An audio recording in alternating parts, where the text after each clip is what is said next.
and welcome back to my channel. My name is Mary and this is my service dog Esther. If you haven't noticed by the title already, today we are going to talk about how to stand up for yourself as a woman patient.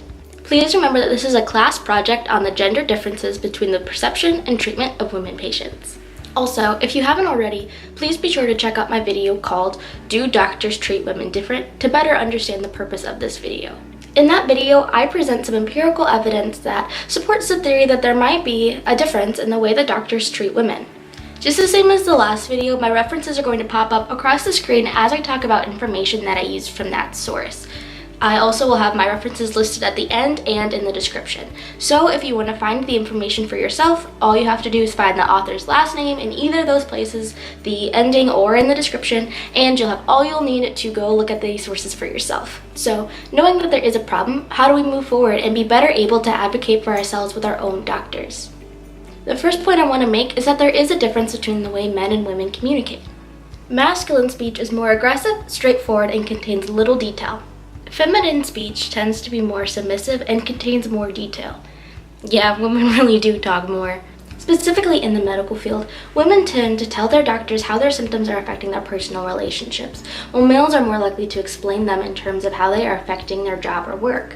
So, when you're explaining your symptoms to your doctor, be sure to speak with assertiveness, leaving out as little fluff as possible, and relate your symptoms to how they are affecting your work. A good way to accomplish this is to have a written list of things that you want to remember. This can help you to keep a clear head and make sure that your needs get addressed. Do not self-diagnose.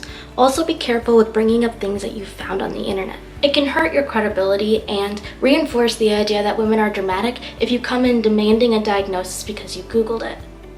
I know it can be tempting to want to Google your symptoms, but if you're wanting to do research, try using credible sources. And no, WebMD is not a credible source. Research can be a good thing as long as you do not diagnose yourself, rather let it be a starting place for both you and your doctor. For example, through talking to people with similar experiences, I thought my symptoms might fit a disorder pretty well. I brought it to my general practitioner and he agreed and sent me to a neurologist. Now, when I got to neurology, I got diagnosed with a similar but different condition. If I hadn't brought that first condition to my general practitioner, then I might not have ever gotten the referral that got me to the right diagnosis. I didn't come in saying, hey, I have this diagnosis. I simply let it be a starting place, and I ended up getting the right diagnosis in the end.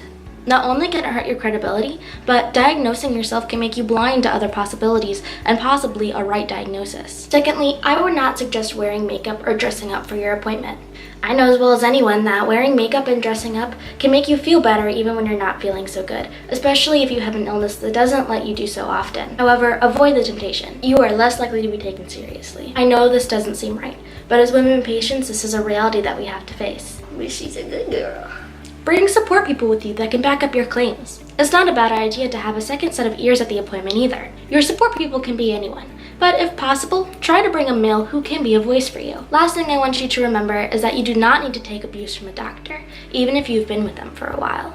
I know that starting over can be hard and scary, but I promise it's better than staying with a doctor who's not going to do his job. Not all doctors work well with all people. Just because you and your doctor didn't work well together, that doesn't necessarily mean that that doctor is a bad doctor, or that you are being overdramatic and it's all in your head, like they say. Sometimes really good doctors just don't work well with some patients. If that's the case, it's okay to acknowledge that and to find someone who's better able to help you. If you've tried the things above and your doctor is still not showing you respect, it's okay to leave.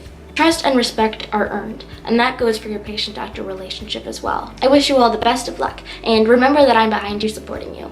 If you have any questions, please let me know in the comments. Many spoons!